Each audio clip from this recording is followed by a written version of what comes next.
Subscribe कीजिए हमारे YouTube channel को और नए वीडियो की अपडेट तुरंत पाने के लिए दबाइए बेल आइकन।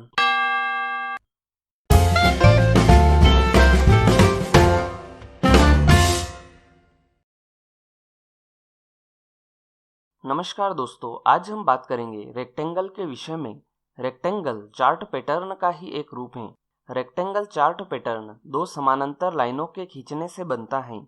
दोस्तों, रेक्टेंगल का मतलब होता है आयत। आयत मतलब कि ऐसा चतुर्भुज जिसकी आमने सामने की भुजा बराबर हो। रेक्टेंगल चार्ट पैटर्न दो प्रकार का होता है, बुलिश कंटिन्यूएशन रेक्टेंगल और bearish continuation rectangle. Bullish continuation rectangle तेजी के ट्रेंड को बरकरार रहने का संकेत देता है, मतलब कि जो तेजी का ट्रेंड चल रहा है वो आगे और भी चलेगा। और बेयरिश कंटिन्यूएशन रेक्टेंगल मंदी के ट्रेंड को बरकरार रहने का संकेत देता है, मतलब कि जो मंदी का ट्रेंड चल रहा है वो आगे और भी चलेगा। तो चलिए दोस्तों, अब हम समझते हैं कि रेक्टेंगल चार्ट पैटर्न कैसे बनता है और इसके बनते समय हमें किन किन बातों का विशेष ध्यान रखना पड़ता है। सबसे पहले हम समझते हैं कि बुलिश कंटिन्यूएशन रेक्टेंगल कैसे बनता है। दोस्तों, चार्ट में हम देखते हैं कि बाजार में तेजी का ट्रेंड चल रहा है और बुलिश कंटिन्यूएशन रेक्टेंगल के बनने में यह आवश्यक है कि शुरुआती ट्रेंड अप ट्रेंड हो। इसके बाद प्राइस एक रेसिस्टेंस बनाकर नीचे आने लगता है, लेकिन तेजी के ट्रेंड को बरकरार रखते हुए पास में ही एक सपोर्ट बना लेता है और वापस से ऊपर जाने लगता है। इस प्रकार से चार्ट में पहला रेसिस्टेंस और पहला सपोर्ट बनता है। इसके बाद प्राइस वापस से ऊपर जाने लगता है और ऊपर जाकर दूसरा रेसिस्टेंस बनाता है। यह दूसरा रेसिस्टेंस पहले रेसिस्टेंस के बराबर या थोड़ा सा ऊपर नीचे हो सकता है और प्राइस एक बार फिर से वापस से नीचे आने लगता है और दूसरा सपोर्ट बनाता है। यह दूसरा सपोर्ट पहले सपोर्ट के बराबर या थोड़ा सा ऊपर नीचे हो सकता है। दोस्तों, अब जबकि दो एक समान सपोर्ट और रेसिस्टेंस तैयार हो चुके हैं, तो अब हमें दोनों रेसिस्टेंस के हाई को टच करते हुए एक हॉरिजॉन्टल लाइन खींचना है। इस लाइन को रेसिस्टेंस लाइन कहते हैं। इसके बाद हमें दोनों सपोर्ट के लो को टच करते हुए एक दूसरी हॉरिजॉन्टल लाइन खींचना है। इस लाइन को सपोर्ट लाइन कहते हैं। बुलिश रेक्टेंगल के बनने में यह आवश्यक है कि कम से कम दो एक समान सपोर्ट और दो एक समान रेसिस्टेंस बने, और अगर दो से ज्यादा बनते हैं तो यह हमारे लिए अच्छी बात होगी। दोस्तों, इस पैटर्न की खास बात यह है कि दोनों लाइनें एक दूसरे के समानांतर ही होगी। इसके बाद जब प्राइस रेसिस्टेंस लाइन को तोड़कर उसके ऊपर निकल जाए तब यह पैटर्न पूरा होता है और तेजी का ट्रेंड एक बार फिर से चलने लगता है। जब पैटर्न में ब्रेकआउट होता है तब वॉल्यूम भी बढ़ने लगता है। तो दोस्तों, इस प्रकार से bullish continuation rectangle chart pattern की रचना होती है। अब हम समझते हैं कि बेयरिश कंटिन्यूएशन रेक्टेंगल कैसे बनता है। दोस्तों, चार्ट में हम देखते हैं कि बाजार में मंदी का ट्रेंड चल रहा है और बेयरिश कंटिन्यूएशन रेक्टेंगल के बनने में यह आवश्यक है कि शुरुआती ट्रेंड डाउन ट्रेंड हो। इसके बाद प्राइस एक सपोर्ट बनाकर ऊपर आने लगता है, लेकिन मंदी के ट्रेंड को बरकरार रखते हुए पास में ही एक रेसिस्टेंस बना लेता है और वापस से नीचे जाने लगता है। इस प्रकार से चार्ट में पहला सपोर्ट और पहला रेसिस्टेंस बनता है। इसके बाद प्राइस वापस से नीचे जाने लगता है और नीचे जाकर दूसरा सपोर्ट बनाता है। यह दूसरा सपोर्ट पहले सपोर्ट के बराबर या थोड़ा सा ऊपर नीचे हो सकता है और प्राइस एक बार फिर से वापस ऊपर आने लगता है और दूसरा रेसिस्टेंस बनाता है। यह दूसरा रेसिस्टेंस पहले रेसिस्टेंस के बराबर या थोड़ा सा ऊपर नीचे हो सकता है। दोस्तों, अब जबकि दो एक समान सपोर्ट और रेसिस्टेंस तैयार हो चुके हैं, तो अब हमें दोनों रेसिस्टेंस के हाई को टच करते हुए एक हॉरिजॉन्टल लाइन खींचना है। इस लाइन को रेसिस्टेंस लाइन कहते हैं। इसके बाद हमें दोनों सपोर्ट के लो को टच करते हुए एक दूसरी हॉरिजॉन्टल लाइन खींचना है। इस लाइन को सपोर्ट लाइन कहते हैं। बेयरिश रेक्टेंगल के बनने में यह आवश्यक है कि कम से कम दो एक समान सपोर्ट और दो एक समान रेसिस्टेंस बने, और अगर दो से ज्यादा बनते हैं तो यह हमारे लिए अच्छी बात होगी। दोस्तों, इस पैटर्न की सबसे खास बात यह है कि दोनों लाइनें एक दूसरे के समानांतर ही होती हैं। इसके बाद जब प्राइस सपोर्ट लाइन को तोड़कर उसके नीचे निकल जाए तब यह पैटर्न पूरा होता है और मंदी का ट्रेंड एक बार फिर से चलने लगता है। जब पैटर्न में ब्रेकडाउन होता है तब वॉल्यूम भी बढ़ने लगता है। तो दोस्तों, इस प्रकार से बेयरिश कंटिन्यूएशन चार्ट पैटर्न की रचना होती है। दोस्तों, चार्ट पैटर्न के साथ टाइम फ्रेम का कोई महत्व नहीं है। यह हर एक टाइम फ्रेम में बनते हैं और हर एक टाइम फ्रेम में अच्छी तरह से काम भी करते हैं। तो चलिए दोस्तों, अब हम समझते हैं कि रेक्टेंगल के साथ हम खरीदी और बिकवाली कैसे कर सकते हैं। उससे पहले मैं आपको यह बता दूं कि अगर आपने अभी तक रिस्क रिवॉर्ड रेशियो और स्टॉप लॉस थ्योरी का वीडियो नहीं देखा है तो आप इन दोनों वीडियो को देख लीजिए, क्योंकि चार्ट पैटर्न के साथ खरीदी और बिकवाली करने में रिस्क रिवॉर्ड रेशियो और स्टॉप लॉस थ्योरी का महत्वपूर्ण उपयोग है। इन दोनों वीडियो की लिंक मैंने इस वीडियो की डिस्क्रिप्शन में डाल रखी है, आप वहां जाकर यह दोनों वीडियो देख सकते हैं। सबसे पहले हम समझते हैं कि बुलिश कंटिन्यूएशन रेक्टेंगल के साथ हम खरीदी कैसे कर सकते हैं। दोस्तों, अगर आपको चार्ट में बुलिश रेक्टेंगल का फॉर्मेशन दिखाई दे रहा है तो आपको सबसे पहले दोनों सपोर्ट के लो को टच करते हुए एक हॉरिजॉन्टल लाइन खींचना है और इसके बाद दोनों रेसिस्टेंस के हाई को टच करते हुए दूसरी हॉरिजॉन्टल लाइन खींचना है।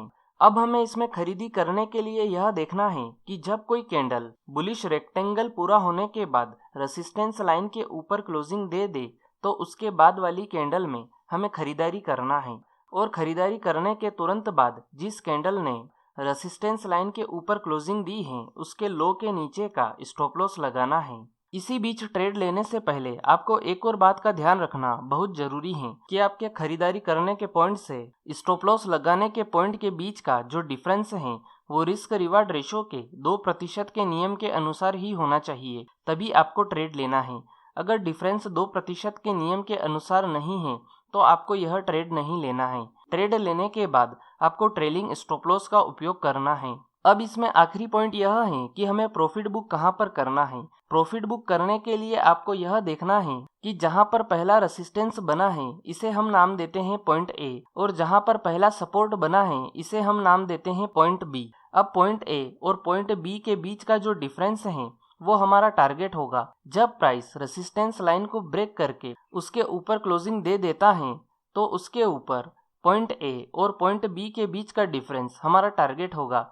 जैसे कि पॉइंट ए और पॉइंट बी के बीच का डिफरेंस 20 पॉइंट का है तो हमारा टारगेट रेसिस्टेंस लाइन के ऊपर 20 पॉइंट का होगा, और जब प्राइस 20 पॉइंट के डिफरेंस तक पहुंच जाए तो हमें तुरंत प्रॉफिट बुक करना है। तो दोस्तों, इस प्रकार से हम बुलिश रेक्टेंगल के साथ खरीदी कर सकते हैं। अब हम समझते हैं कि बेरिश कंटिन्यूएशन रेक्टेंगल के साथ हम बिकवाली कैसे कर सकते हैं। दोस्तों, अगर आपको चार्ट में बेरिश रेक्टेंगल का फॉर्मेशन दिखाई दे रहा है तो आपको सबसे पहले दोनों सपोर्ट के लो को टच करते हुए एक हॉरिजॉन्टल लाइन खींचना है और इसके बाद दोनों रेसिस्टेंस के हाई को टच करते हुए दूसरी हॉरिजॉन्टल लाइन खींचना है। अब हमें इसमें बिकवाली करने के लिए यह देखना है कि जब कोई कैंडल बेरिश रेक्टेंगल पूरा होने के बाद सपोर्ट लाइन के नीचे क्लोजिंग दे दे तो उसके बाद वाली कैंडल में हमें बिकवाली करना है, और बिकवाली करने के तुरंत बाद जिस कैंडल ने सपोर्ट लाइन के नीचे क्लोजिंग दी है उसके हाई के ऊपर का स्टॉप लॉस लगाना है। इसी बीच ट्रेड लेने से पहले आपको एक और बात का ध्यान रखना बहुत जरूरी है कि आपके बिकवाली करने के पॉइंट से स्टॉप लॉस लगाने के पॉइंट के बीच का जो डिफरेंस है वो रिस्क रिवार्ड रेशो के 2% के नियम के अनुसार ही होना चाहिए, तभी आपको ट्रेड लेना है। अगर डिफरेंस 2% के नियम के अनुसार नहीं है तो आपको यह ट्रेड नहीं लेना है। ट्रेड लेने के बाद आपको ट्रेलिंग स्टॉप लॉस का उपयोग करना है। अब इसमें आखिरी पॉइंट यह है कि हमें प्रॉफिट बुक कहां पर करना है। प्रॉफिट बुक करने के लिए आपको यह देखना है कि जहां पर पहला सपोर्ट बना है इसे हम नाम देते हैं पॉइंट ए, और जहां पर पहला रेसिस्टेंस बना है इसे हम नाम देते हैं पॉइंट बी। अब पॉइंट ए और पॉइंट बी के बीच का जो डिफरेंस है वो हमारा टारगेट होगा। जब प्राइस सपोर्ट लाइन को ब्रेक करके उसके नीचे क्लोजिंग दे देता है तो उसके नीचे पॉइंट ए और पॉइंट बी के बीच का डिफरेंस हमारा टारगेट होगा। जैसे कि पॉइंट ए और पॉइंट बी के बीच का डिफरेंस 20 पॉइंट का है तो हमारा टारगेट सपोर्ट लाइन के नीचे 20 पॉइंट का होगा, और जब प्राइस 20 पॉइंट के डिफरेंस तक पहुंच जाए तो हमें तुरंत प्रॉफिट बुक करना है। तो दोस्तों, इस प्रकार से हम बेरिश रेक्टेंगल के साथ बिकवाली कर सकते हैं। तो चलिए दोस्तों, अब हम चार्ट में रेक्टेंगल चार्ट पैटर्न को समझ लेते हैं कि रेक्टेंगल चार्ट पैटर्न के साथ हम खरीदी और बिकवाली कैसे कर सकते हैं। सबसे पहले आप अपने चार्टिंग सॉफ्टवेयर में जाइए और चार्ट को खोल लीजिए। उसके बाद आपको जिस भी टाइम फ्रेम में रेक्टेंगल का फॉर्मेशन दिखाई दे रहा हो आप उस टाइम फ्रेम को खोल लीजिए। जैसा कि मुझे यहाँ पर डेली चार्ट में रेक्टेंगल का फॉर्मेशन दिखाई दे रहा है तो मैंने यहाँ पर डेली चार्ट को खोल रखा है। तो सबसे पहले हम समझते हैं कि रेक्टेंगल के साथ हम खरीदारी कैसे कर सकते हैं। रेक्टेंगल के साथ खरीदी करने के लिए सबसे पहले आपको दोनों रेसिस्टेंस के हाई को टच करते हुए एक हॉरिजॉन्टल लाइन खींचना होगी। तो ये रहा हमारा पहला रेसिस्टेंस और ये रहा हमारा दूसरा रेसिस्टेंस। अब मैं इन दोनों को मिलाकर एक हॉरिजॉन्टल लाइन खींच देता हूँ। इसके बाद हमें दोनों सपोर्ट के लो को टच करते हुए एक दूसरी हॉरिजॉन्टल लाइन खींचना है। तो ये रहा हमारा पहला सपोर्ट और ये रहा हमारा दूसरा सपोर्ट। अब मैं इन दोनों के लो को टच करते हुए दूसरी हॉरिजॉन्टल लाइन खींच देता हूँ। अब हमें इसमें खरीदारी करने के लिए यह देखना है कि जब कोई कैंडल रेसिस्टेंस लाइन के ऊपर जाकर क्लोजिंग दे दे तो उसके बाद वाली कैंडल में हमें खरीदारी करना है। तो अब आप यहाँ पर देखिए कि ये वाली कैंडल रेसिस्टेंस लाइन के ऊपर क्लोजिंग दे रही है। इसका मतलब ये है कि हमें इस वाली कैंडल में खरीदारी करना है। इसके बाद जिस कैंडल ने रेसिस्टेंस लाइन के ऊपर क्लोजिंग दी है उसके लो के नीचे का स्टॉप लॉस लगाना है। मतलब कि हमें इस वाली कैंडल के लो के नीचे का स्टॉप लॉस लगाना है। अब आप यहाँ पर देखिए कि प्राइस वापस से नीचे आया है रेसिस्टेंस लाइन को टेस्ट करने के लिए। तो जब प्राइस ने रेसिस्टेंस लाइन को टेस्ट किया तो हमारा स्टॉप लॉस हिट हो गया। जब कभी भी आपके सामने ऐसी परिस्थिति आए तो उसके बाद जब भी प्राइस वापस से रेसिस्टेंस लाइन के ऊपर चला जाए तो हमें फिर से खरीदारी करनी है। तो अब आप यहाँ पर देखिए कि ये वाली कैंडल रेसिस्टेंस लाइन के ऊपर क्लोजिंग दे रही है। मतलब कि हमें यहाँ पर फिर से खरीदारी करना है और खरीदारी करने के बाद इस वाली कैंडल के लो के नीचे का स्टॉप लॉस लगाना है। इसी बीच ट्रेड लेने से पहले आपको एक और बात का ध्यान रखना बहुत जरूरी है कि आपके खरीदारी करने के पॉइंट से स्टॉप लॉस लगाने के बीच का जो डिफरेंस है वो रिस्क रिवार्ड रेशो के 2% के नियम के अनुसार ही होना चाहिए, तभी हमें ट्रेड लेना है। ट्रेड लेने के बाद आप ट्रेलिंग स्टॉप लॉस का उपयोग कीजिए। अब इसमें आखिरी पॉइंट यह है कि हमें प्रॉफिट बुक कहाँ पर करना है। तो प्रॉफिट बुक करने के लिए हमें यह देखना है कि जहाँ पर पहला रेसिस्टेंस बना है वहां से लेकर पहले सपोर्ट के बीच का जो डिफरेंस है वो हमारा टारगेट होगा। तो ये रहा हमारा पहला सपोर्ट और ये रहा हमारा पहला रेसिस्टेंस। अब इन दोनों के बीच का जो डिफरेंस है वो रेसिस्टेंस लाइन के ऊपर हमारा टारगेट होगा। तो अब आप यहाँ पर देखिए कि इस वाली कैंडल में हमारा टारगेट अचीव हो रहा है। तो इसका मतलब ये है कि हमें इस वाली कैंडल में प्रॉफिट बुक करना है। तो दोस्तों इस प्रकार से हम बुलिश रेक्टेंगल के साथ खरीदारी कर सकते हैं। तो चलिए दोस्तों अब हम समझते हैं कि बेयरिश रेक्टेंगल के साथ हम बिकवाली कैसे कर सकते हैं। बेयरिश रेक्टेंगल के साथ आपको बिकवाली करने के लिए सबसे पहले दोनों रेसिस्टेंस के हाई को टच करते हुए एक हॉरिजॉन्टल लाइन खींचनी है। तो ये रहा हमारा पहला रेसिस्टेंस और ये रहा हमारा दूसरा रेसिस्टेंस। अब मैं इन दोनों के हाई को टच करते हुए एक हॉरिजॉन्टल लाइन खींच देता हूँ। इसके बाद हमें दोनों सपोर्ट के लो को टच करते हुए एक दूसरी हॉरिजॉन्टल लाइन खींचनी है। तो ये रहा हमारा पहला सपोर्ट और ये रहा हमारा दूसरा सपोर्ट। अब मैं इन दोनों के लो को टच करते हुए एक दूसरी हॉरिजॉन्टल लाइन खींच देता हूँ। अब हमें इसमें बिकवाली करने के लिए यह देखना है कि जब कोई कैंडल सपोर्ट लाइन के नीचे जाकर क्लोजिंग दे दे तो उसके बाद वाली कैंडल में हमें बिकवाली करना है। तो अब आप यहाँ पर देखिए कि इस वाली कैंडल ने सपोर्ट लाइन के नीचे क्लोजिंग दी है। इसका मतलब ये है कि हमें इस वाली कैंडल में बिकवाली करना है। बिकवाली करने के तुरंत बाद जिस कैंडल ने सपोर्ट लाइन के नीचे क्लोजिंग दी है उसके हाई के ऊपर का स्टॉप लॉस लगाना है। इसका मतलब ये है कि हमें इस वाली कैंडल के हाई के ऊपर का स्टॉप लॉस लगाना है। अब आप यहाँ पर देखिए कि प्राइस कंफर्मेशन देने के बाद वापस से सपोर्ट लाइन के ऊपर चला गया है और हमारा स्टॉप लॉस हिट कर दिया है। तो इस स्थिति में हमें वापस से प्राइस का सपोर्ट लाइन के नीचे क्लोजिंग देने का इंतजार करना चाहिए। तो अब आप यहाँ पर देखिए कि ये वाली कैंडल सपोर्ट लाइन के नीचे क्लोजिंग दे रही है। इसका मतलब ये है कि हमें इसके बाद वाली कैंडल यानी कि इस कैंडल में बिकवाली करना है। अब आप यहाँ पर देखिए कि ये वाली कैंडल गैप डाउन ओपन हुई है। इसका मतलब ये है कि अब हमें यहाँ पर स्टॉप लॉस लगाना पड़ेगा। इसी बीच ट्रेड लेने से पहले आपको एक और बात का ध्यान रखना बहुत जरूरी है कि आपके बिकवाली करने के पॉइंट से स्टॉप लॉस लगाने के पॉइंट के बीच का जो डिफरेंस है वो रिस्क रिवार्ड रेशो के 2% के नियम के अनुसार ही होना चाहिए, तभी आपको ट्रेड लेना है। ट्रेड लेने के बाद आपको ट्रेलिंग स्टॉप लॉस का उपयोग करना है। अब इसमें आखिरी पॉइंट यह है कि हमें प्रॉफिट बुक कहाँ पर करना है। तो प्रॉफिट बुक करने के लिए आपको यह देखना है कि जहाँ पर पहला सपोर्ट बना है वहां से लेकर पहले रेसिस्टेंस तक हमारा टारगेट होगा।